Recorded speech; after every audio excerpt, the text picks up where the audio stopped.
Кету в Накшатре Утра Ашатха и прошлая жизнь. 21-я Накшатра Утра Ашатха расположена в знаках Стрелец и Козерог, планетарный владыка Солнце, главенствующее божество Вишвадевы, символы Накшатры, бивень слона, доски кровати, планетарный владыка Солнце. Солнце является олицетворением энергии, сияния, власти, могущества и жизненной силы. Солнце наделяет людей авторитетом, умением управлять другими и лидерскими качествами, которые позволяют упорно преследовать и достигать своей цели. Способность влиять на окружение достигает в этой накшатре апогея. В знаке Стрелец – это духовный воин, у которого есть потребность учить и советовать, а уже в Козероге – это более аскет, который выражает свою природу посредством контроля желаний. Солнце получает направленную силу в Козероге и в 10-м доме гороскопа, становясь действительно мощным и наделяя человека такими качествами, как выносливость, сосредоточенность и целеустремленность. Главенствующее божество Вишвадевы или вселенские боги – это боги, контролирующие клетки мозга. Утра Ашатха концентрируется на уме человека и его интеллектуальном развитии и проводит его через бурные воды человеческой жизни к более духовному месту. И только в Утра Ашатхе человек сам совершает контролируемые шаги в сторону духовности, переходя из одной ипостаси в другую, в отличие от Мулы и Пурва Ашатхи. Вишвадевы обладают силой даровать непобедимую победу и имеют дело с универсальными моральными принципами, качества которыми они управляют – это добро, истина, сила воли, мастерство, время, желание, твердость, видение, предки, яркость, изобилие, вершина, счастье и радость. Символ бивень слона связан с Ганешем, богом с головой слона, призванного благословлять новые начинания и устранять препятствия с пути. Бивень слона – это аллегорический зуб, который Ганеша отломал и превратил в чернильное перо, чтобы написать Махабхарату. Слоновий бивень острый и поэтому может пробить насквозь, и это проникновение может быть физическое, пространственное или умственное, указывающее на невероятно проницательную черту характера. Символ доски кровати – это кровать аскета без комфорта. Здесь человек добровольно практикует аскетизм, создавая условия, чтобы открыть для себя новую истину и взглянуть за пределы границы восприятия. Раздвоенность Утра Ашатхи проявляется в том, что люди могут быть материально богатыми и в то же время стремиться к более высоким материям. Животное Накшатры – мангуст. Мангуст известен умением убивать ядовитых змей. Он обладает стратегией, избегает атак змеи и, используя ловкие обманные движения и резкие прыжки, чтобы злить и изматывать змею, и когда она выбивается из сил, выбирает подходящий момент и совершает точный молниеносный удар в голову. Кубера – бог богатства, хранитель скрытых в земле сокровищ, держащий мангуста, напоминает нам о победе над змеями, которые являлись хранителями богатств, но также олицетворяли карму и смертность. Утра Ашатха желает убить змею яд в себе, чтобы позволить развиться высшему «я». Мангуст – это демонстрация не только силы и материального процветания, но он также может принести вам и духовность. Метафорически, убийство змеи – это убийство старой кармы и выход за пределы смертности, переход бессмертия. Накшатра Утра Ашатха означает последний непобедимый, и любой успех и победа уже становятся неоспоримой. В отличие от Пурва Ашатхи, здесь больше терпения и настойчивости в достижении победы, которая приносит постоянный успех, так как это фиксированная накшатра. Пурва Ашатха – это самостоятельные усилия, самоуспех, самоориентация, а в Утра Ашатхе человек черпает свои навыки и ресурсы из разных источников, а затем консолидирует, и это уникально, потому что одно из ключевых вещей заключается в том, что данная накшатра может охватить качество всех своих предшествующих накшатр. Утра-шатха имеет прямое отношение к царствованию, правлению и к обязанностям, которые накладываются соответствующему статусу. Эта накшатра связана с лидерскими качествами и указывает на публичную жизнь с внутренним желанием быть в одиночестве.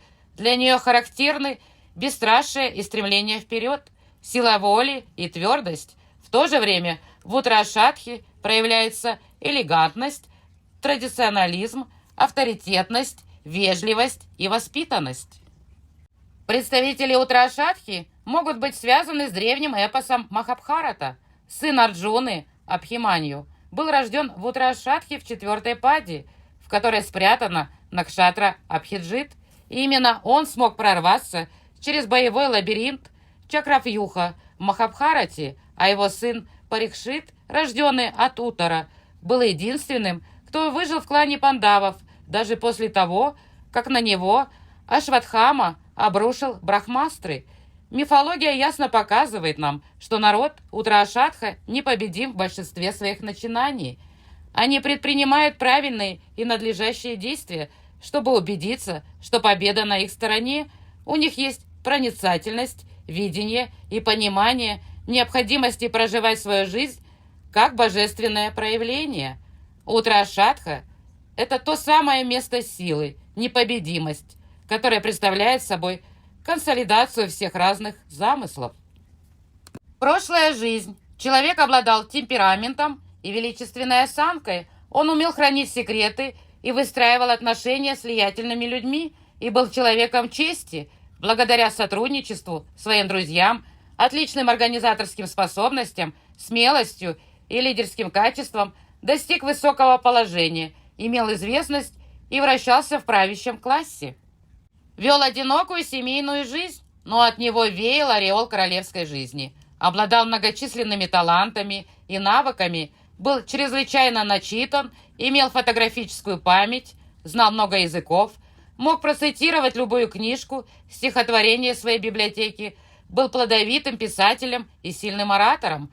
В юном возрасте проигрывал не одно сражение, но со временем стал непобедимым и непобежденным. Внутренне он развивался и становился сильной личностью, а его манера поведения излучала на окружающих понимание, что он тот, кто наделен властью.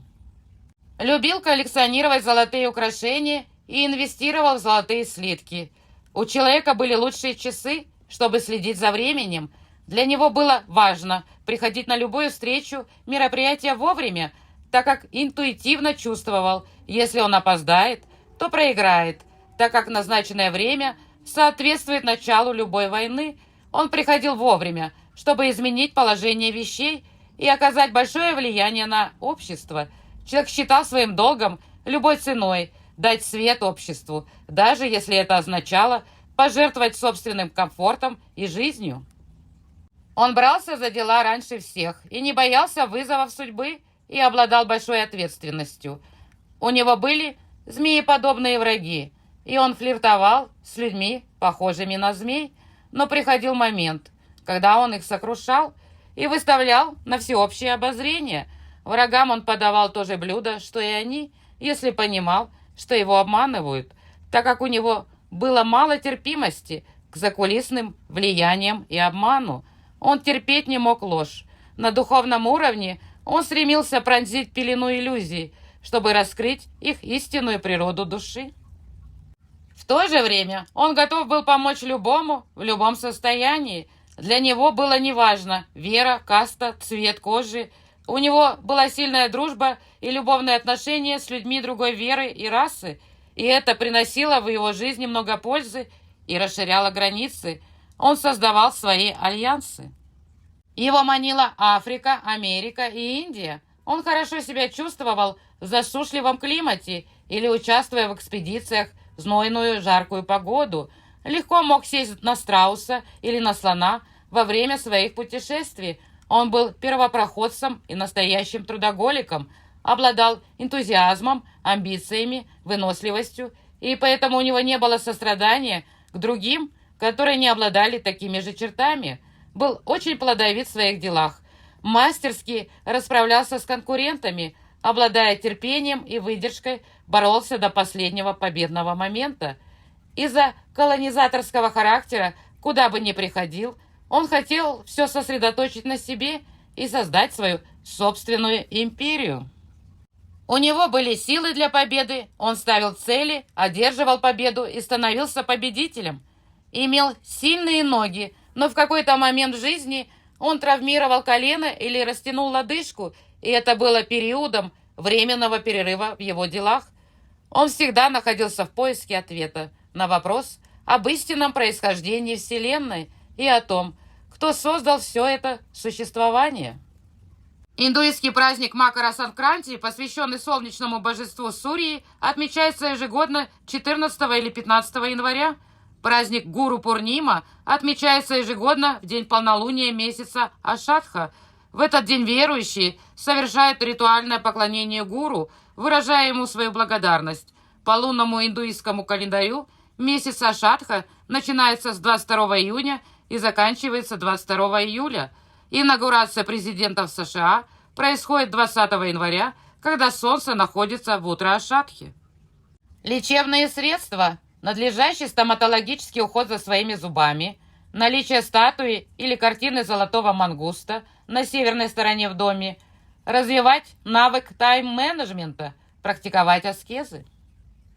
Профессии, политики, чиновники, бизнесмены высокого ранга, организаторы, юристы, судьи, проповедники, священники, духовные наставники, военные, агенты служб безопасности, спортсмены, исследователи, первопроходцы, доктора. 4 пады Утра-Ашадхи. Стрелец. Прекрасное расположение, которое дает человеку уверенность, праведность и делает его очень оптимистичным. Здесь есть потенциал достичь очень больших высот. Человек получает плоды хорошей кармы из прошлой жизни. Козерог. Человек должен больше концентрироваться на своих навыках и талантах. Сосредоточиться на том, что делает его душу счастливой, а не следовать массовым тенденциям, не притворяться кем-то другим, чтобы получить хвалу от окружения. Человек очень эмоциональный, заботливый и любящий. Водолей. Человек может быть очень привязан к своей семье. Здесь есть возможность зарабатывать на своих усилиях, поэтому человек очень сильный, он здесь для того, чтобы заниматься каким-то видом самосовершенствования и достичь больших результатов. Прошлая жизнь может войти в его жизнь в виде друзей, чтобы помочь ему каким-то образом. Рыбы – могущественное расположение, где есть очень плодородная почва для развития принципов духовности и ее связи с аскетичностью и одиночеством. Если человек сбалансирует материальную и духовную сторону в жизни, то это сделает его очень важным, самоотверженным, всегда готовым помочь людям. Человек может стать очень хорошим целителем, учителем, судьей или адвокатом.